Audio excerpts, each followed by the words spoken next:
Hello friends, it's Chari. Today I have a really fun pull and slide surprise card to share using the Really Rainbow paper collection and the Little Woodland Library Friends stamps. So I have the book collection dies here, and what I'm actually going to do is take the yellow brick road 12 by 12 paper because we have those wide stripes, and I'm going to use this paper to cut all my books from.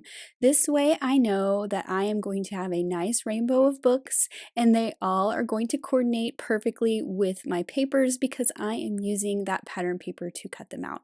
So I have my little stack of books here. I'm just kind of arranging them in the way that I want them to be.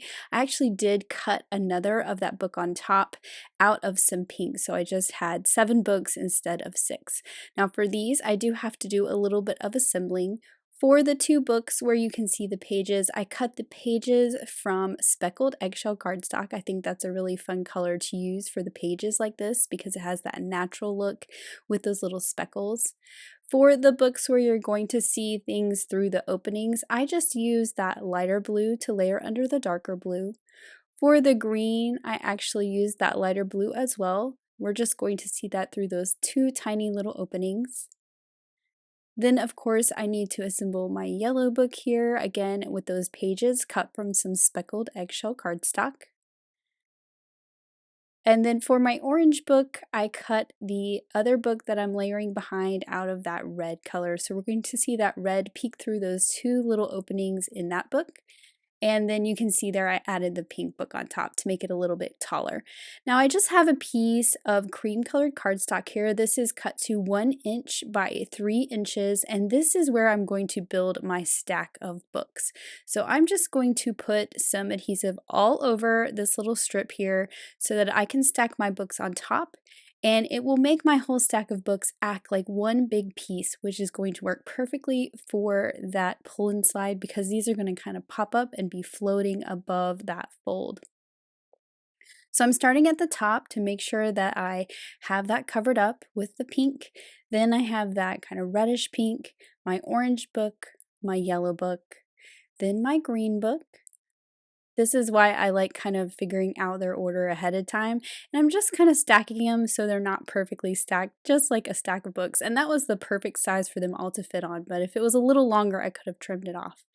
Now for the main part of my pull and slide surprise, I'm using this fun 12 by 12 paper, also from the Really Rainbow collection, but it has that notebook paper look with those rainbow lines. And so I'm going to cut this all the way in that top left corner so I get that fun little notebook look with that double line. And then this is the other side of that same paper, and what I'm actually going to do is line this up so my lines line up. And I'm going to mark it with a pencil so I can trim this down, and this will be the piece that layers on the back. So when you pull that pull and slide open, we're going to see the exact same pattern, but it's going to be in the blue. Now, if you're not lining up a pattern like I am, you just need to cut a piece that is 3.5 inches wide by 4 3/4 tall to fit behind the pull and slide. So here are my 2 pieces. I have the background piece, I have the front piece, and now I need to add a little bit to the front piece so I have a place for my books to set. And there is a little fold line down here. I have not folded it yet, but that's where I want my books to be. So I'm pulling out the coffee table 12 by 12 paper. This is that light brown wood grain pattern. I'm just going to trim off a little strip, and then I'm using the front panel of my pull and slide surprise to cut the bottom here. Now this is a little taller than I need it to be, so what I'm actually going to do is piece my 2 pieces together. I will flip them over, this is the back side, and I'm just going to hold them together with a little piece of removable tape. And this will just allow me to trim them down together like they're one piece. So now I can just line up that score line with the wire on my wire cutter and trim that off. So there is a die in this die set that will cut that little skinny rectangle that I'm pulling off right here, but I wanted my patterns to match up in my wood grain, so that's why I did this extra step of just trimming it down myself. Now I can add some adhesive to this bottom piece and layer that onto my panel on the front. And then the little piece will layer on the little foot, so I'm going to go ahead and fold it. So the top fold needs to be a valley fold. And I'll just grab my bone folder and reinforce that fold. The middle fold is a mountain, And then that little foot at the bottom is another valley fold. So you can see here when I fold it, you'll see that score line that I know you couldn't see until I folded this. And that is where that little piece right there that's hanging out on the right side is going to go. So it's going to be kind of that little foot or the very top of my little desk. So I'll just add some adhesive to this and layer it right onto that little piece right below that fold. Again, just matching up that wood grain for this paper. So now it all looks like it's part of the desk. Now for my images, I'm using images from the Little Woodland Library Friends and Little Woodland Library. I have that little mole from the original set, and I am going to stamp out the turtles, the mole, the hedgehog, the little worm, and that stack of books. Now that stack of books you're going to see me use here in just a little bit, but it's not going to be on the front of my card. But I am using the stack of books that are on the front of my card as a guide for my colors. Now this little stack of books is obviously a little too small to go with the books that is going to be on the front of my card. So this is going to be a little surprise inside the card. Instead of a gift card being the surprise, I'm actually going to make a cute little bookmark to go in this card. Now I'm moving on to my little critters here, coloring their books to match my stack of books. I just love this little hedgehog reading the book with his glasses. He is just so cute. So I colored in his body and now I'm going back to his quills. I like using the E70s for this for a little bit different color. Now I'm moving on to my cute little turtles. I think they're so adorable. I love the little one on top of the big one, like they're helping each other reach the books on the top shelf. That's how I like to think of it. I'm just doing a little shading up against their shell and on the underside of their face. I'm actually going to jump back up to the little mole up here because I realized I didn't finish him. I've got some warm grays for his paws and a little bit of warm gray for the shadow, and then I'll blend it out with a slightly lighter one. Now back to my turtles, I'm coloring in everybody's glasses, and then I'm going to use some darker shades for their shells so we have a little bit of variety in their colors. And then what I like to do on the markings on the shell is kind of trace that a little bit and give it a little bit of shadow because we know those shells in real life have some texture to it and gives it a little more realistic look. Now, of course, I need to color my little worm, and I'm just using the same colors I used on my turtles. Then I cut all these out with the coordinating dies, and now I'm ready to start to assemble. But first, I want to stamp my sentiment, and what I'm going to do is just layer these two together and kind of pop this up so I can see where things are going to go. So the little hedgehog's going to go inside, and then my sentiment's going to go above him. So it is revealed when we pull open that pull and slide. What's really nice about this paper is it's got lines. It's like notebook paper, so I can easily line up my sentiment nice and straight. So I figured out where that needs to go, pick that up with the door of my MISTI, and I'm just going to go ahead and stamp that on the inside before I assemble my pull and slide surprise. So the pull and slide surprise die has these little strips that the die creates. These are just spacers to create a little channel for that card to kind of slide in there. I actually cut 2 sets this time. I'm going to double stack these just for a little more space because I am going to be tucking that bookmark in there that has the books on it, and I just wanted to make sure there was enough space for everything to slide around. So I'm just double stacking those little spacers just to give a little more room. And I'm just using liquid glue to glue these right along that outside edge. Now, once these are in place, I can add my card.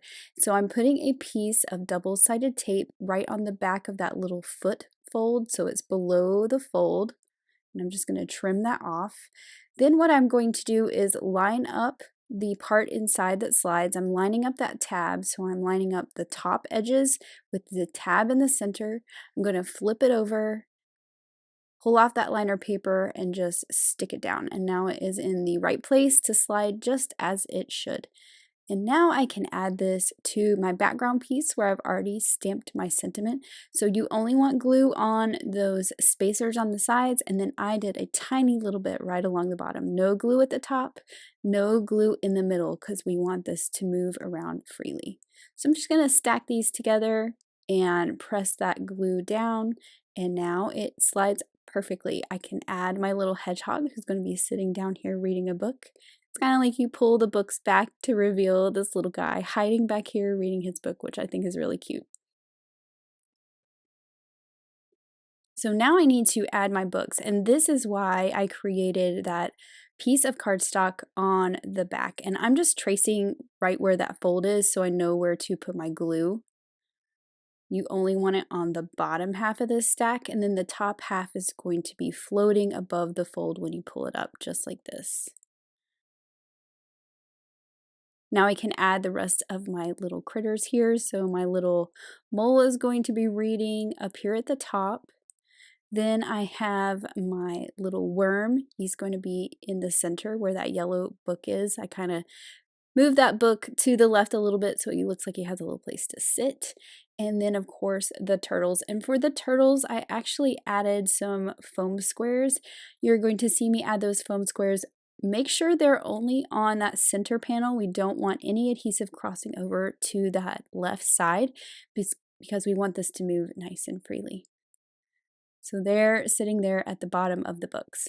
Now to create my card base, I wanted to continue that kind of rainbow to the background, but this time I'm switching up the direction of my stripes. I'm using more of that 12 by 12 piece, and I cut it to where I have a nice selection of color stripes on that background.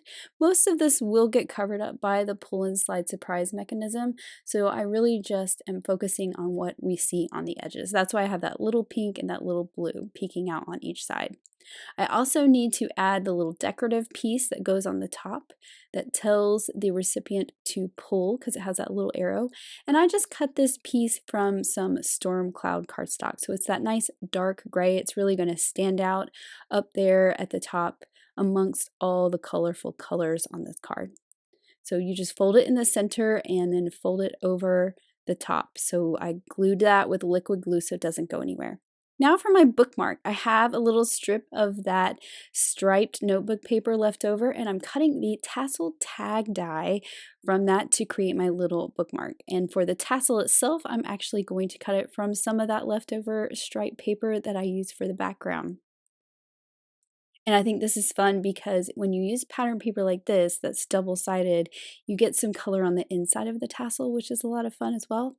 So I'm just rolling that through my fingers along that solid piece to get it to start to curl. Then I am adding some adhesive runner on the inside along that solid area across the top.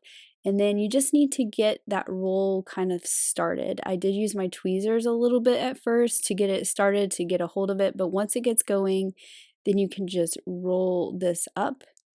And there is a little bit of a hole in the center, but that's okay. We want that because we need a place to put our twine to hold our tassel onto our tag. And I just like to fluff it out. See how you can see all those colors, which is super fun.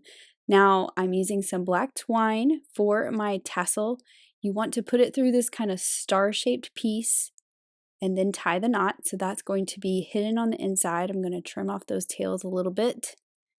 And then you can tuck this in there. Now I made this wrong the first time, so I had to remake it. I knew exactly how to make this, I just wasn't thinking. I tied this knot in a loop the first time, and then the second time I forgot to put it through the star thing, so third time's a charm. I added a little bit of dry adhesive along that top. I used liquid adhesive the last time I did this. I think the dry adhesive is better because it sticks immediately and it was a lot less messy. And so I curled down all those little fingers down around the outside, and then this little trim piece will cover up that and make it look nice and neat. So I used the adhesive runner for this, and then on the very last I'm going to add a dot. That way I know it's going to hold nice and secure, and I'll just roll that over and hold it with my tweezers while that liquid glue dries.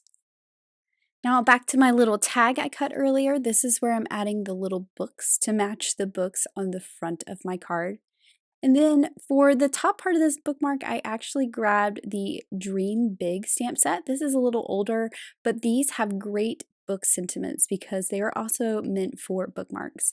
And I liked the sentiment that said, "Books are true magic." There is a solid heart in the little Woodland Library Friends. I stamped that at the top. And I also added that little yay to the background where my little hedgehog is. So now I can thread that loop through the hole at the top of my tag and then thread my tassel back through itself. And now I have a cute little bookmark to add to my pull and slide surprise. So when you pull this up, then the bookmark will be revealed. I did put a tiny little glue dot on this to hold it in place, but honestly, it kind of stays down in there anyway. So I like that the tassel kind of comes out. It's kind of like peeking out like, what? Something cool's happening in here. We've got this tassel hanging out, and it goes with the books really well too, I think. And I felt like it needed a little bit of embellishment, so of course some little pink hearts were in order. I love that little pink heart on the book itself. I added a couple to the inside with my little hedgehog. My glue was kind of globbing out. I took it on a plane recently, so it's kind of being a little temperamental. And then I wanted to add a few to that panel that pulls out as well, because once you remove the bookmark, it needed a little something extra happening there. So here's my finished card. When you pull it open, you get that fun sentiment, and it reveals this fun bookmark that you can pull out and use in your books, which I think is really fun. And here is another look at that pull and slide surprise with the book collection and a cute little bookmark that goes inside. Thank you so much for watching. Have an amazing day. Bye.